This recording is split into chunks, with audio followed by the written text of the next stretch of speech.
Good afternoon. Welcome. Thank you everyone for coming. Thank you for those that are attending online. I appreciate you being to our second annual Brain Awareness Day. For our first talk this afternoon, we have Kara P., who is our speech language pathologist.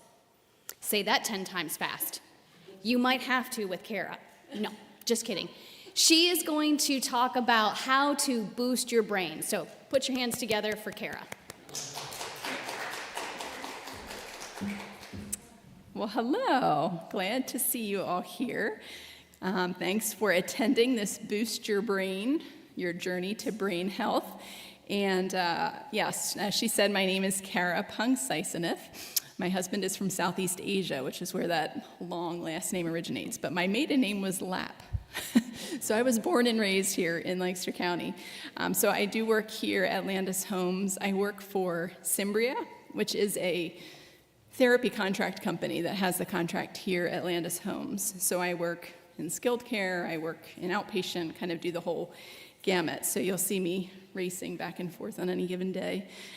But yes, I've been a speech therapist for about 25 years.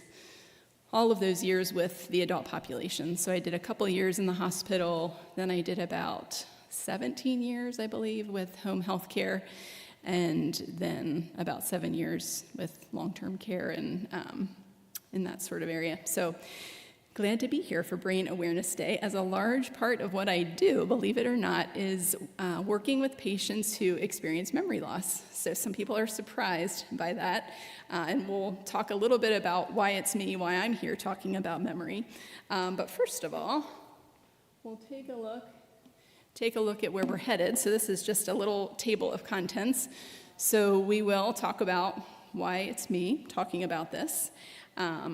We'll look at a graphic that kind of weighs, is this normal forgetfulness versus something that could be an indicator of a bigger problem. We'll look at the ideas of neuroplasticity and cognitive reserve and talk through those a little bit. Those are actually good news for you and how our brains can learn and how that helps us as we age. And then we'll talk about the big three, which are memory, executive function, and language. And those are three big areas that we address in speech pathology. So if you come for an evaluation, those are areas that I would assess. So we'll talk a little bit about those. Then we'll talk about a brain health prescription, so things that you can do to promote healthy brain, healthy memory. And then I will give some strategies. So if you experience memory loss, whether it's normal or normal age-related or more than that, some things that you can do strategies that you can do to support your memory. So we'll talk through a number of those. And then finally, and you may have picked these up on your way in, there were some handouts in the back, just some where you can go from here, things you can do at home, and so that's there for your use. And then for people who are watching from home, those resources I can easily email. So my email will be on the very last slide, and I'm super happy to send those your way. So, and then hopefully we'll have a time for questions if you have any. So we will head to why the SLP. So why the speech language pathologist? Why am I talking about memory? And I think a lot of people think of speech therapy with children who have maybe articulation problems. They might think of somebody who's had a stroke and needs to relearn communication. Or you may have even had experience with a speech therapist working with swallowing, which we do a lot of that as well. But as I said earlier, a large part of what I do here is kind of a personal trainer for your brain's communication center. So that would be, your memory, cognition. So taking a look at the diagram here. Okay. That's a different, I switched the diagram, but it did not translate here. So we're going to talk about our brain as a computer. The diagram here is showing it as a sandbox, kind of a similar idea, but the hardware, the brain, if we compare it to a computer, we've got the hardware, so we've got physical structures and that sort of thing. In the case of getting a cognitive diagnosis, you might first go to a neurologist, and they would look at the hardware. So they'd look at, the brain and how its inner workings, and are there, was there a stroke? Was there, signs of dementia, that sort of thing.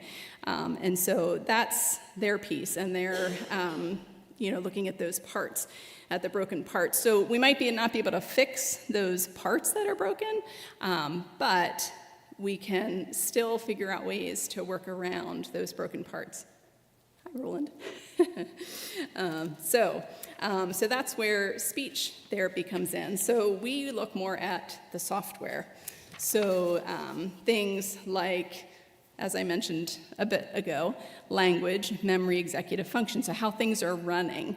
And if the software isn't running accurately, then we might have to write new code. We might need to use strategies that help the computer run more efficiently. And what that might look like is maybe using digital reminders on a phone. It might look like a memory journal, notebook, writing things in a daily log sort of format. Might look like using your calendar more religiously.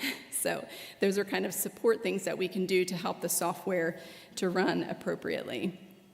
I think another helpful analogy is to think of, when a computer is open and there's lots of tabs running and tabs open, that uses a part of the computer that is called RAM, so the random access memory.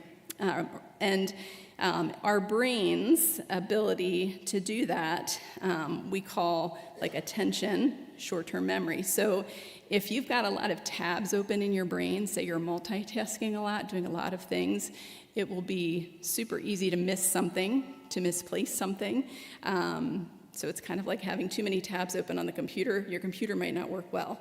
Our brains as we age might not work as well if we have too many tabs open. So thinking about what do I need to eliminate here to help me, stay focused on the task at hand. You might think of this, if you're cooking dinner, you've got the TV on, the telephone rings, and you're cooking, and you're, stirring with a spatula, and end of the call, you realize, wait, where did I put my spatula? And, oh, it's in the fridge, because you were, doing too many things at once, and that piece just got lost in the shuffle. You got to close a tab, so get off the phone or turn off the TV. The other way we can kind of compare the brain to a computer is when you reboot a computer, when you shut it off and reboot it, often it will work smoother if you're having problems. Our brains are designed that they need rest, they need sleep, they need time to, reboot. So getting good rest is a good strategy. So, all right, so the big question is often, so is this normal aging, my forgetfulness, or is it something to be more concerned about, more of a red flag? So if you take a look at this graph here, I think it's super helpful in a lot of areas. So something that you might find as you age is the word finding struggles. You forget a word, you can't think of someone's name, it's on the tip of your tongue. That is very common and not atypical, not something to necessarily be concerned about. Now, when it comes to, if you look on the right side, frequent use of words like thing, stuff, not being able to think of the specific name of a place or a person that is very familiar to you, that would be something that might be a concern. And I should say, too, with the items on the right side, so it's not like, oh, if you have one of these things, huge red flag, or two of these things, this is just a guideline. So, yeah, don't be scrutinizing this with with fearful eyes. And then if we move down to daily tasks, so it's normal to forget a bill payment every now and then, or to forget where you placed something periodically. But if you are starting to have trouble following a recipe that you've made before, or playing a game that you've played for years, now there again, if it's a game you played and haven't played for a while, of course, you might need to brush up on it. So that's not overly concerning. But if it's something you play, every week, and all of a sudden it's becoming a struggle, that might be, a time to kind of take pause and think about that. And then as far as memory, forgetting where you've parked, we've all done that. At least I have. Forgetting an appointment now and then, but, remembering it later. Or when you forget it in the moment, but then you're like, oh, right, I knew I had that. It just slipped your mind.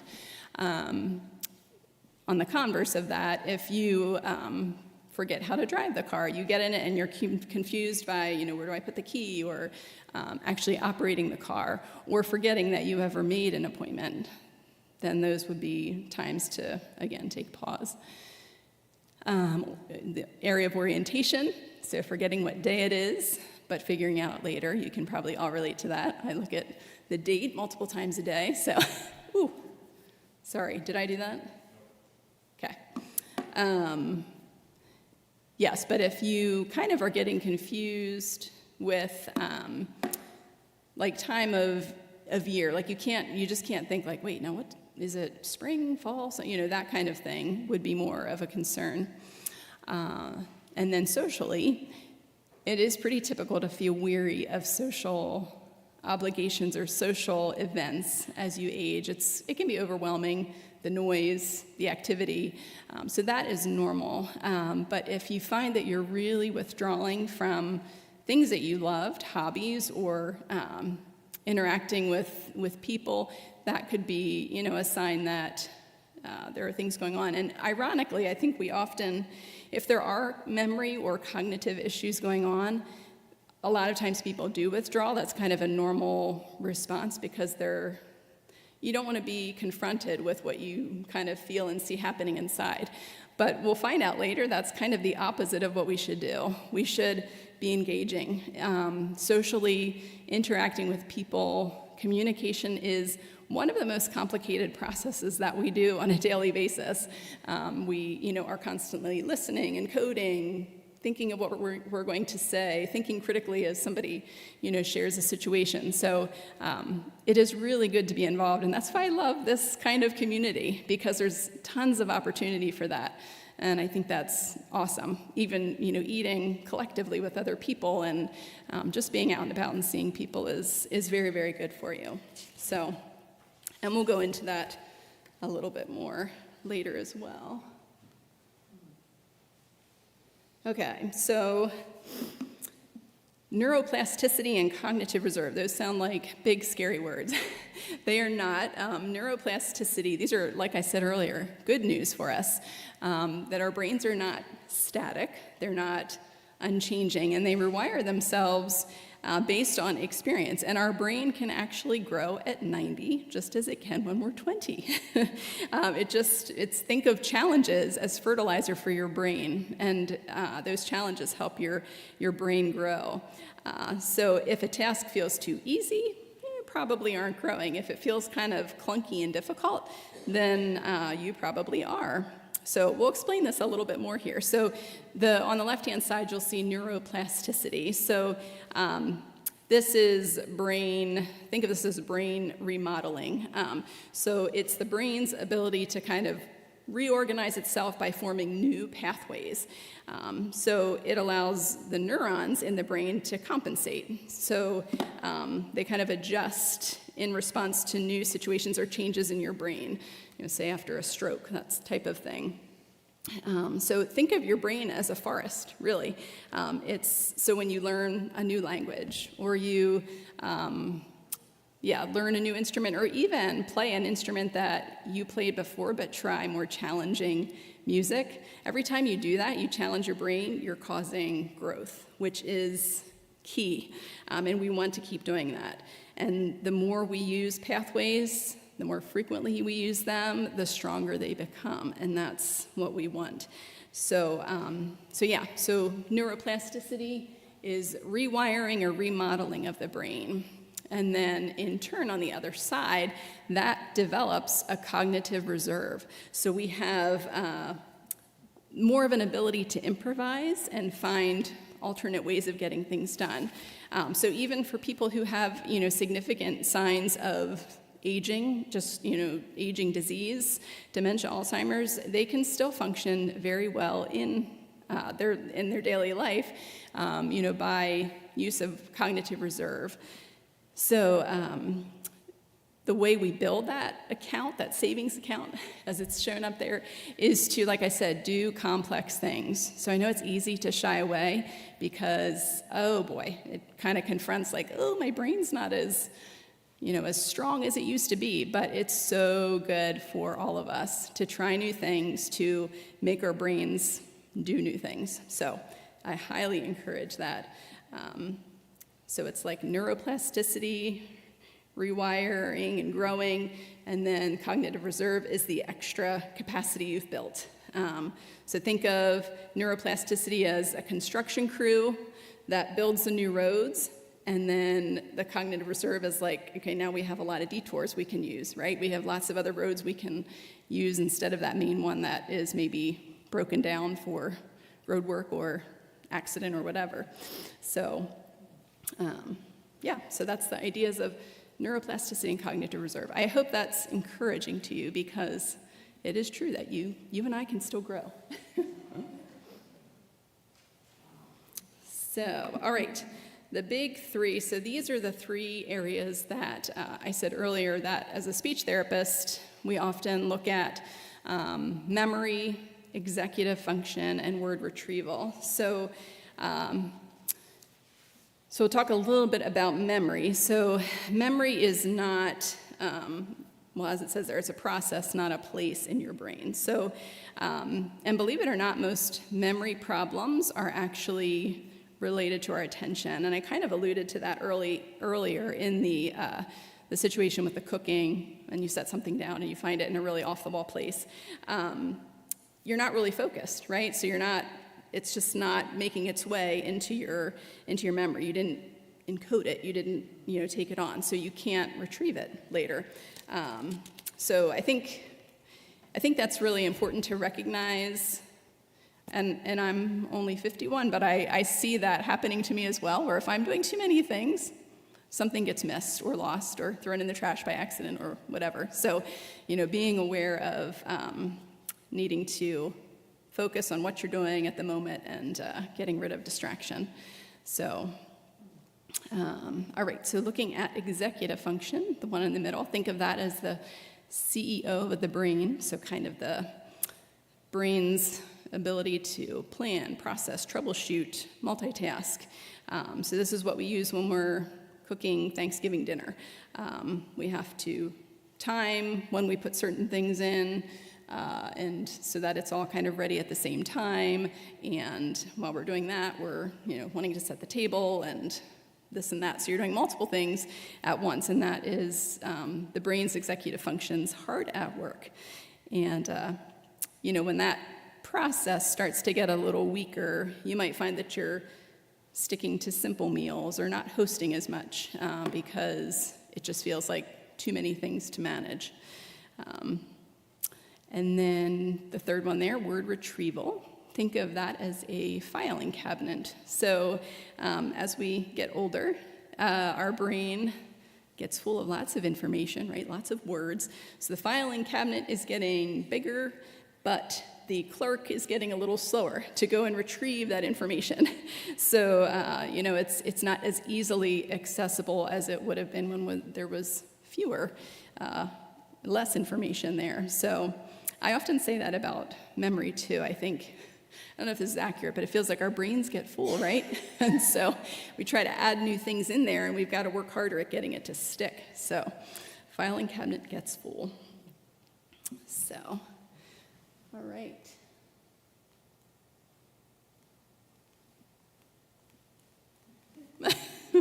No. Oh, there we go. Gotcha. Okay.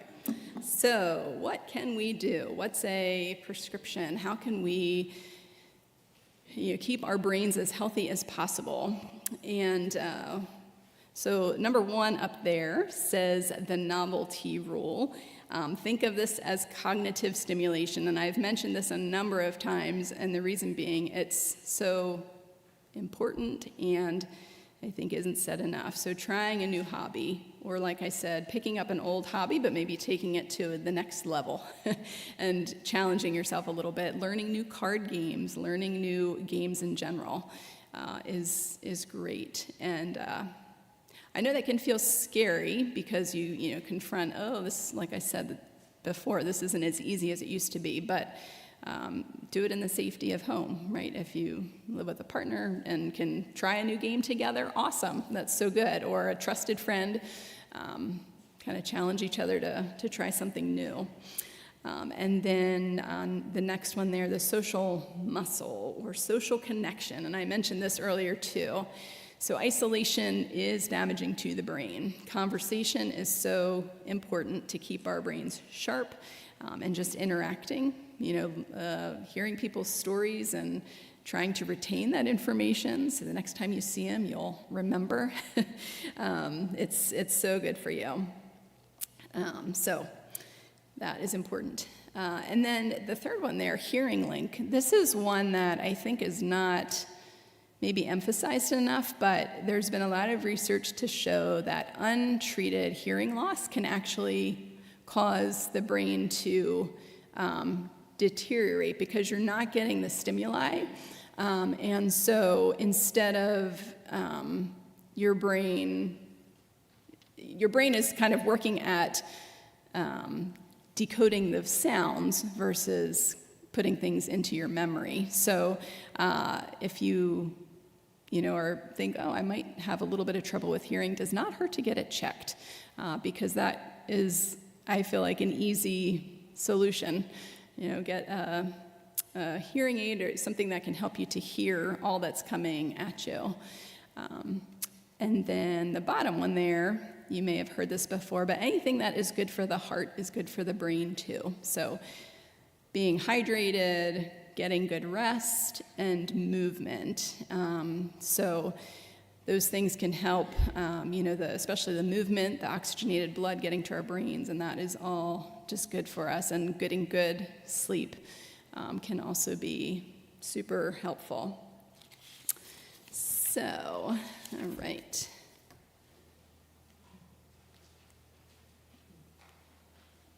There we go. Okay, so some strategies for success.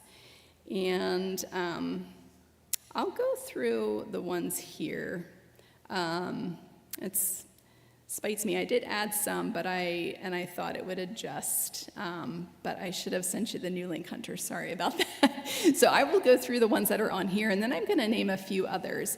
And if anybody would like a copy of the PowerPoint slides, I will have my email up here afterwards, or you can come up to me and ask, because I'm happy to send you the slides then.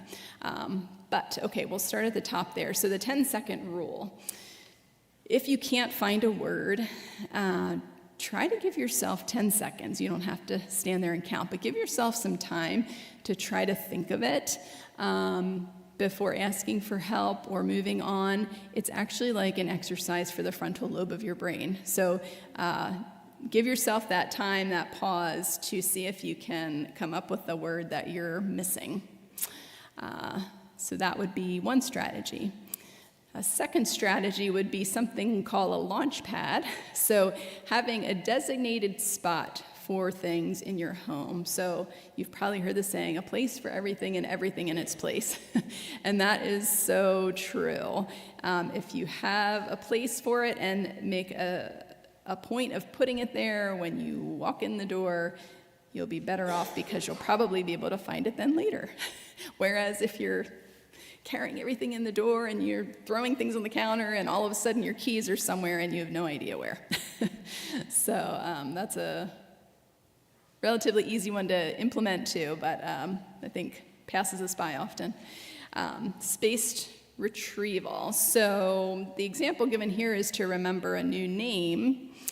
You hear the name John, and then you're talking a little bit, and then you say, so John, where did you grow up? So you're using that name in the conversation.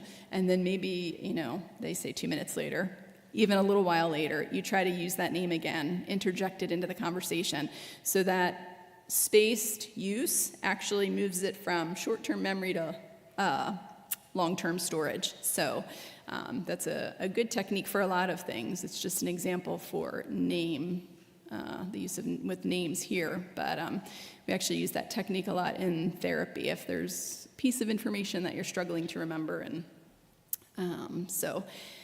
and then, of course, down at the bottom, hearing is thinking. So if you have hearing aids, wear them, because that untreated hearing loss is, again, it's not good for the brain. It will probably cause further deterioration. Okay, so I want to go over a few others. I did mention digital, I think I mentioned digital brain earlier, but using reminders on your phone, if you have a phone, if you feel comfortable using that, or even I've had some residents who have Alexa, like the little, and you can ask Alexa to, remind me to take my morning pills, or remind me to go get my mail every day, whatever it may be. And those tools were not always around, obviously, and so they can be super helpful. And don't be afraid to use them, or ask your kids to help you implement them if you feel intimidated by the thought. And then there's something we do in therapy a lot called the WRAP strategy. So it's an acronym, WRAP, stands for writing things down, repeating things, associating, and picturing. Just 4 little strategies we can use when we're given new information that help us to kind of tuck them away, focus on them a little bit so they lodge in a longer-term memory. So yeah, that repetition, associating, connecting it with something that's familiar, and even picturing, visualizing. So as I said, that piece is on the other slide that I didn't replace this one with. So if you want the slides, I'm happy to. Yes? Could you repeat that? You bet. It's WRAP, W-R-A-P. So it stands for writing, repetition, association, and picturing or visualizing. And it is amazing when you use them, how you'll surprise yourself with what you can remember. And I know that because of sitting with people in sessions and seeing them remember things that we talked about from one session to the next. Whereas if we hadn't used some kind of strategy to try to chew on or marinate the information, it would have been like in and out.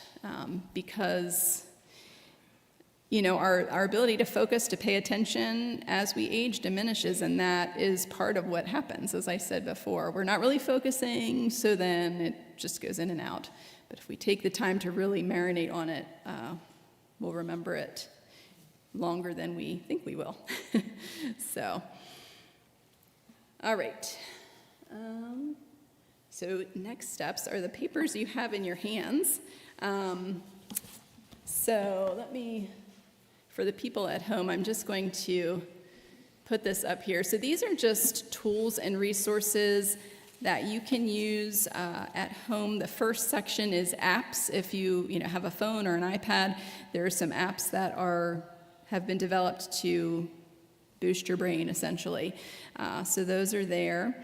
And then there's a section there on the hearing and cognition link. So those are some sites you can look up. And then just some other education present there too. So those are just resources.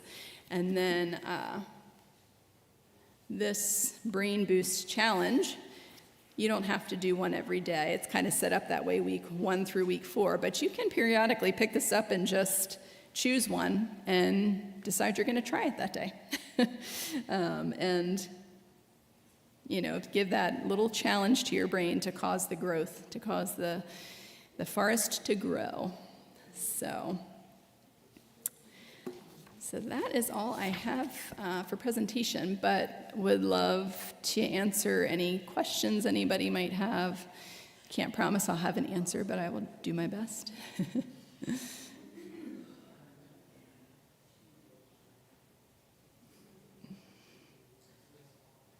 Oh, yes, I tell people to do that all the time. Reading out loud is great. And then the other thing with reading out loud, or just reading in general, if you read something and then try to either, if you live by yourself, just out loud, give a little summary of what you just read. Or if you live with somebody, just give them a little synopsis of what you just read. Because our brains kind of they act a little differently if we're reading with the intent of retelling versus just reading it. So, so that's even if you read the paper and then talk about it. Although, I don't know if we want to do that. Yeah, so maybe skip that one. Choose something more benign.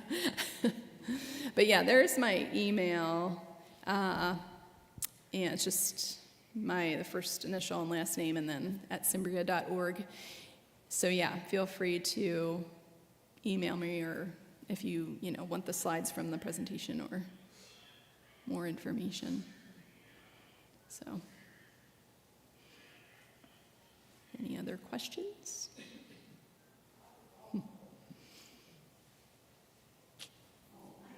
Yes. This is a physiological question. It has to do It has to do with brain cells dying. Okay. They die in their and they say that any type of alcohol, I mean any type, even like a little bit, a little glass of it, that will kill brain cells. Do you know, is that true, or is that just a scaring technique? I don't know if any little amount. Teffy, do you have any insight into that? Would you like the scientific answer or the Teffy answer to that one? Scientific. Scientific, she says. So any amount of alcohol, one teensy little bit of an amount of alcohol is not going to kill brain cells. Using alcohol in excess and any other substances that are harmful to the body in excess will start to kill brain cells. Yep. What is too much? You said excess. What is it? So the definition of excess. Notice how I walked to the front to give myself some time to think. But not excessive amount of time to think. Yeah, so the great question about, or the thought about how much is excess. With alcohol, one way to tell is that it depends, the effect of it. And that is the drunken feeling, the buzzed feeling, that is too much. And so a clear definition, a scientific definition of how much is too much greatly depends on your body weight, how your body metabolizes either alcohol or other substances. There is such a thing that the bigger a person, the more that her body can tolerate. Now, that's not to say that just because I'm a small person, no. So to answer that question truthfully and honestly is that you know your body best. And when you've gone too far, you've gone too far. Back off of that. Yeah. Unfortunately, we are officially out of time. I got the signal from the back, and that's not just me trying to cut the questions off. We'll remain here for a few questions, but our live stream is done with. And let's say thank you to Kara, please.